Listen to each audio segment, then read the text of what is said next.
speaking in Africa, we'll also be talking about how this continent should position itself in the midst of especially the trade war between the United States of America and China. I'll soon tell you about, give you a little bit of demographics about Africa so that you understand the extent of interest that these superpowers have. But let me connect with Sierra Leone. Eric Kawa joins me from Sierra Leone. Eric, do I have you? Hello, Eric. Yeah, hello, Gifty. I'm on the line. We're also connecting with someone from Nigeria. Sir, tell us your name. Hello. Hello. Yeah, my name's Nneota. We have Egbe from Nigeria. Egbe, do I have you? Yes, you do. Yes, I hear you. So that's Egbe Nneota from Nigeria. He's editor for our partner Channels TV. And Carole, Kannankin, who is joining us on Skype from Benin. Well, let's start this conversation now. I'm starting from you in Nigeria, Egbe. Egbe, how has the Nigerian experience with America, China, and the conversation been so far? How has it been? It's been a divided house back here. While the government is determined to move the economy, in their words, to move the economy forward, and looking for all possible means to strengthen the economy and diversify and expand. There's been the conversation about the possibility of selling out to China, about strengthening the relations with the U.S., and the issues, the trade issues between the U.S. and China. All of that is getting the citizens in the country worried about why the government seems to be so focused or determined to go ahead with the investment, if you want to call it investment, from China. So it's sort of like a divided house. No one can really say, except those in government who are like determined to say, okay, we want to use this facilities we're getting from China to build our infrastructure, to correct some of the errors that have been made, and all of that. So it's sort of like a plan. Right. That sounds very much like the Ghanaian story. Yesterday, when the president hits the stage at the UN General Assembly, exactly what he said. It's always been about infrastructural development, which is why most of the African countries seem to be turning towards China. Let me find out from Sierra Leone whether that is the case there. Eric, is this the case in Sierra Leone? Of course, that's exactly the same. You know, China has been contributing greatly towards Sierra Leone in terms of this infrastructural development with construction of bridges, roads, and of course a lot more other things. So that is one of the reasons why Sierra Leone is maintaining its relations with China. Let's cross to Benin now to find out what the situation is. In Benin, what do you say is the Chinese influence there? Yeah, the influence is quite remarkable here in Benin because they are a driving force in several domains like agriculture, technology, telecommunication, and so many other things. For example, let me tell you about the agriculture domain. More than 60,000 tons of cotton have been imported from Benin to China. So you can see that more than ever, China is determined to show that the country is doing a lot for the development of Benin. Well, let me come to you, Nigeria, Eric and Egbe in Nigeria, to find out what you think. And this is a question we put on our social media platform, asking people who connect with us there to tell us what or how they think Africa should position itself. Now we see the trade war that's ongoing between America and China.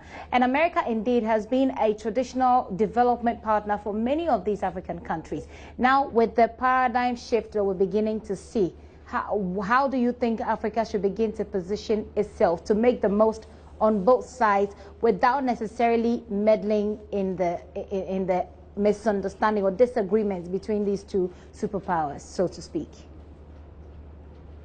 Well, what I do think is that Africa needs to begin to look inward into itself. I mean, what Africa's comparative advantage? Both the U.S.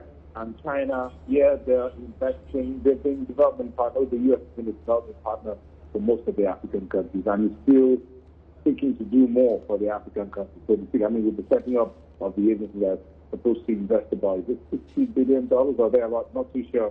But then China is also pouring into Africa a great deal, expanding its investments and facilities to different African countries. Africa needs to begin to look, the African leaders need to look inward. What do African nations have? What are those positives that the African nations have that they can use as a strong point? If Africa continues to come at this nation or continue to collect the investment, if you want to call it investment, from these other investing nations without something to offer, then we will continue to stay down there. But are you saying that Africa has not had anything to offer? Because it looks like there is an intense focus on the resources, especially the natural resources in some of these African countries. That's something to offer. Exactly. But you see what's happening here is Africa has the natural resources, but the value chain beyond the natural resources we have. What are we adding anything to the value chain of those natural resources? Let's take crude oil, for instance, from Nigeria. Nigeria has one of the best qualities of crude oil. So it goes out. And then what comes back into Nigeria is refined fuel, refined PMS, refined diesel. And guess what? Beyond the refined diesel and the refined PMS, there are other byproducts that are coming out from refining this crude. All of that is sort of like thrown away. You get where I'm coming from? So Africa has natural resources, but it's not enough to always send out the natural resources and get back finished. So if I get you right, Egbe, you're basically saying that Africa should, in the negotiations that it has with China, begin to look more at refining or processing the natural resources in the negotiations of whatever it is they want to deal with China in. That's part of what I'm trying to say. But then the other thing is also, while you're also bringing them in to build the infrastructure, are they doing technology transfer? Because the way many of these Chinese companies work is that they come in, they do whatever they need to do. They never allow the Africans, and this is, I confirm this from some other people who've spoken to, they never allow the Africans to see the back end.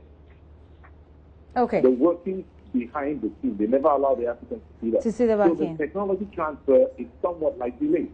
Or not even there at all. Well, let me go to Benin and find out from you. Carole, you were talking about the areas that they've been interested in. Here in Ghana, we've had some sort of conversation. We've been having some sort of conversation about some bauxite exchange, not necessarily giving them bauxite, but refining the bauxite here and having some sort of exchange with China. You speak about the fact that they're into agriculture, for example, in Benin.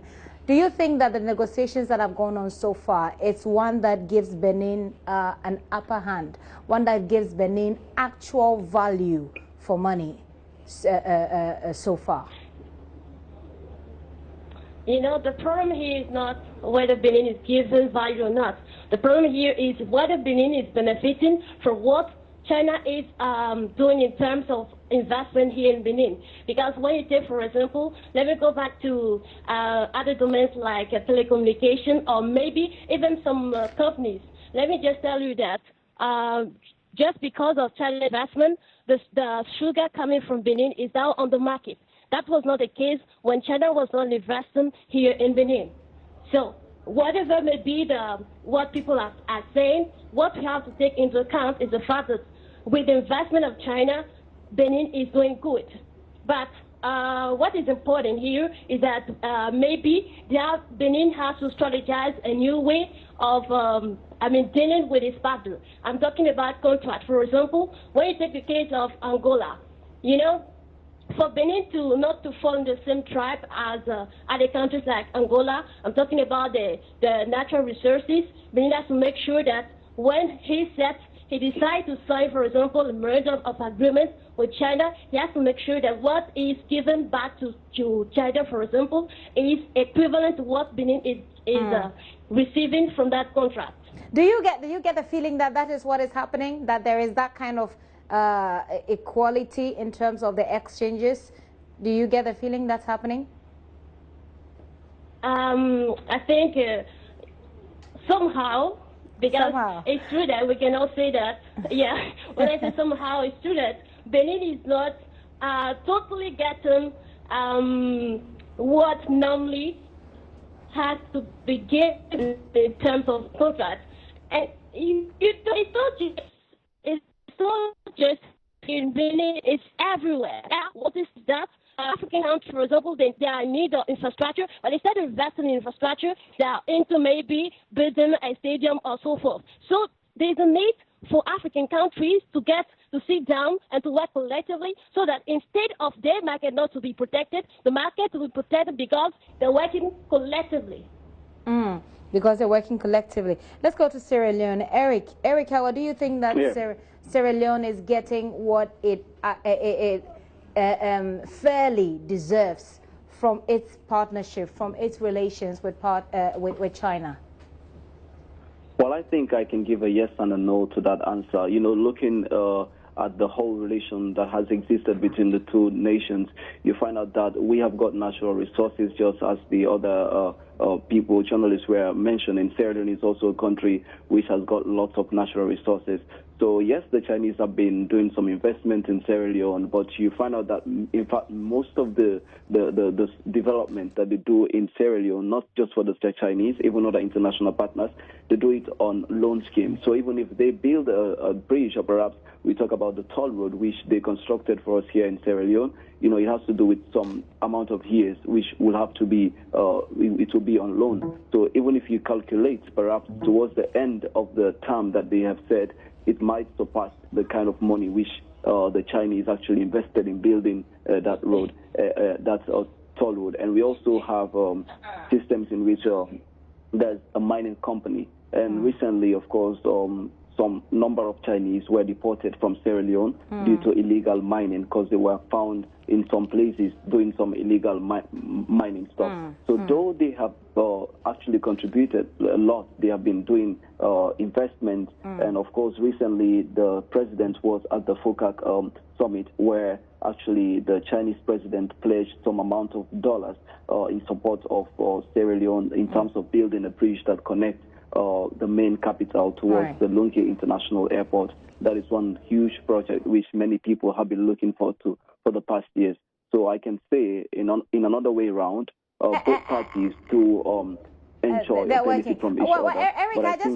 Eric, I wanted to chip this question in quickly. Whether or not these industries, you say the partnership is creating jobs, because unemployment is a big deal in our countries here in Africa. Is it creating the necessary jobs? Well, yes, it's creating jobs in that aspect, though not as well expected. But we have got lots of Chinese companies here that employ Sierra Leoneans. And we talk about the Bintumani Hotel. There are lots of touristic sites around the mining industries which do employ some Sierra Leoneans. But of course, Sierra Leone has got a high number of unemployment rates. So I think in terms of strengthening the relations between Sierra Leone and China, I think they need to look into employment, into providing more jobs for the young people, so that the relationship will be one that will be both sides mutually benefiting from each other as well. Mutually beneficial. That's what a lot of people are saying. Let me wrap up with this conversation by taking your thoughts on how safe African countries are, especially now that is we're seeing the sort of disagreement that's going on between the U.S. and China. President Donald Trump at the UN General Assembly did not mince words at all. He says he clearly spells out how they're going to support the rest of the world. And I'm saying this because that is a Western country that has supported almost all of our countries here in Africa. But China is coming in very strong. So I want to take your thoughts about how safe is the continent going forward in these dynamics, this political dynamics that we're beginning to see. Any of you can start. Maybe we should start from Nigeria. Egbe?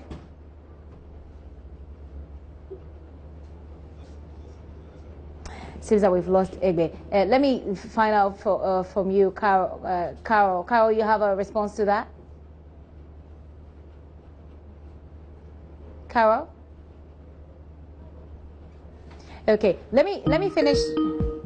Let me finish with you, Eric, in Sierra Leone, about what your thoughts are about how safe Africa is, Africa and its natural resources. How safe are we when it comes to dealing with this? You know, for the past years, the continent has been exploited. So I think there's a huge lot of cooperation between the African continent as well as the people who have been supporting. Of course, the United States have been there for the past decades, and China is only coming in not too long ago. So I think we are not too very safe, but in terms of cooperation, I think the leaders themselves, the African leaders, need to have like unity in terms of finding ways at which they could see that the continent grows up beyond what we are seeing now towards achieving something from these partners, and at the same time the continent is not left in a state of exploitation. So I think that should be one of the ways in which our leaders should collaborate with these partners and donors as well. Right. Eric, thank you so much for your time. Eric Kawa there, he's with Africa News in Sierra Leone. Do I still have you, Carole? Okay, we've lost Carole, but Carole joined us. Carole Kannankin joined us all the way from Benin, and also on the line we had Egbe Nneota from Nigeria with our partner Channels TV. So I was just telling you about some of the demographics. I mean, that makes Africa an interesting place for the eyes of China and for the United States of America. Now, if you look at in terms of population, as of 2016, the African continent had 1.2 billion people. That's a huge number, 1.2 billion people.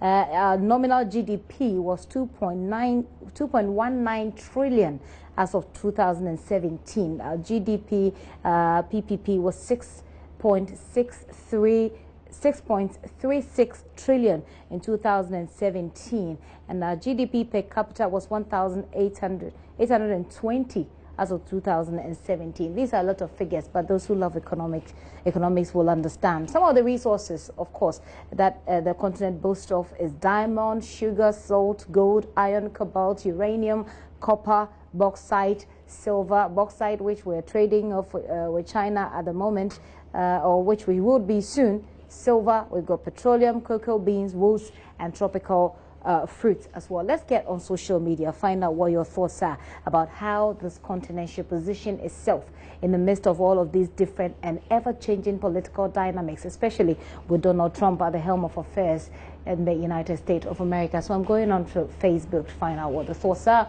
So this is the question that we put up there. Let's see what your answers have been, and of course we provide you with the extent of space we're talking about, the geographical space we're talking about. Daniel Rex Michel says it will be good that they take Africa immediately because we've been running to them. What difference does it make to position ourselves? For the loans to aid, I am selling Ghana. China, how much will you offer? Europe, how much are you willing to pay? Well, I doubt that any of these countries want to buy. They want to take your resources, really. Armed Kilogram says we should position ourselves well so that we can take more aid. Okay, I don't know if that's supposed to be sarcastic, but Rich Afrifa says we are the least developed continent with enormous resources, and some countries prefer us in this stage to help sell off their finished products. We need to develop based on materials we have in abundance in Ghana or Africa.